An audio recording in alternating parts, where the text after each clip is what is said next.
তো আপনারা travel restriction যেইভাবে চেক করবেন, অনেকেই জিজ্ঞাসা করেন যে ট্রাভেল রেস্ট্রিকশন কীভাবে চেক করব। আমার দ্বারা মোবাইলে মেসেজ আসে নাজিস থেকে বা এই বিভিন্নভাবে মানে ইন্টারনেট কোম্পানির কাছ থেকে মেসেজ আসে মামলা সংক্রান্ত। তো আমার এই মামলাটা কীভাবে চেক করব, সেটার জন্য আপনি গুগল ক্রোমে আপসার অ্যাকাউন্টটা লগ ইন করবেন। লগ ইন করার পর এরকম আসার পর আপনি এখানে দেখবেন যে এই অপশনগুলো আছে। এখান থেকে পাশে যাবেন, পাশে ক্লিক করলে এখানে দেখবেন যে service suspension and travel restriction.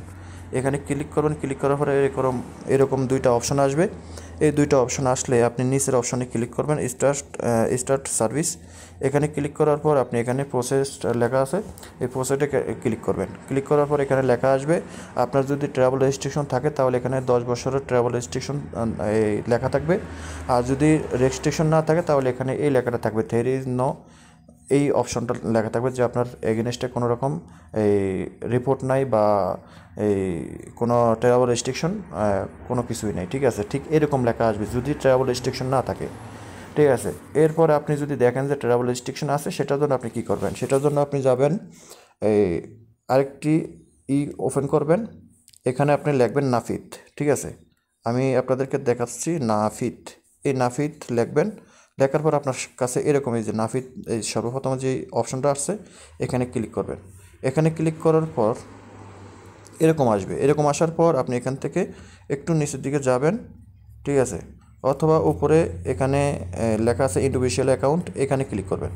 এখানে ক্লিক করার পর আপনার কাছে এরকম আসবে। এরকম আসার পর লগ ইনে ক্লিক করবেন। লগ ইনে ক্লিক করার পর আপনি এখানে আপসার অ্যাকাউন্টের মাধ্যমে লগ ইন করে নেবেন। ঠিক আছে, তো আমি এখানে আপসার অ্যাকাউন্টের মাধ্যমে লগ ইন করে নিচ্ছি। ঠিক আছে,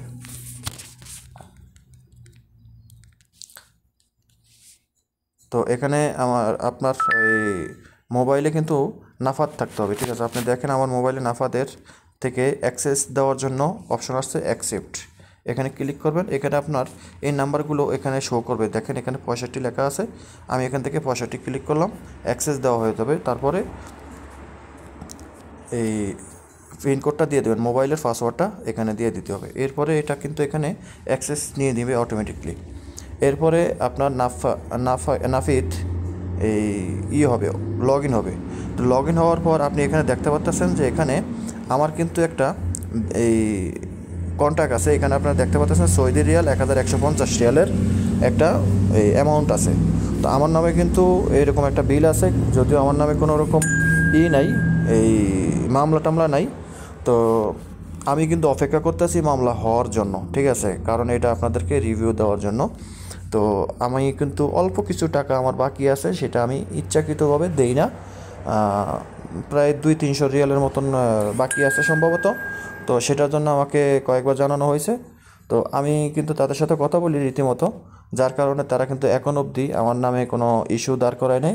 হয়তো বা অ্যামাউন্টের কারণেও হতে পারে, কিংবা আমি তাদের সাথে যোগাযোগ রাখছি সেটার কারণেও হতে পারে। ঠিক আছে, তো যাই হোক, সেটা পরের বিষয়। তো এখানে দেখতে পাচ্ছেন যে এই 1150 রিয়ালের এই একটা আছে, এই বন্ড আছে।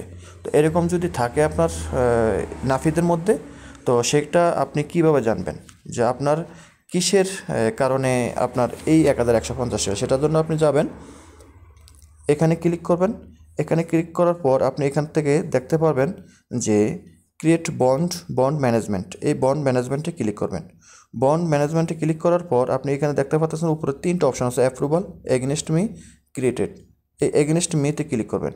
এগেনস্ট মিতে ক্লিক করার পর আপনি এখানে দেখতে পারবেন যে 1150 রিয়াল অ্যাপ্রুভাল করা আছে কোর্টের মাধ্যমে।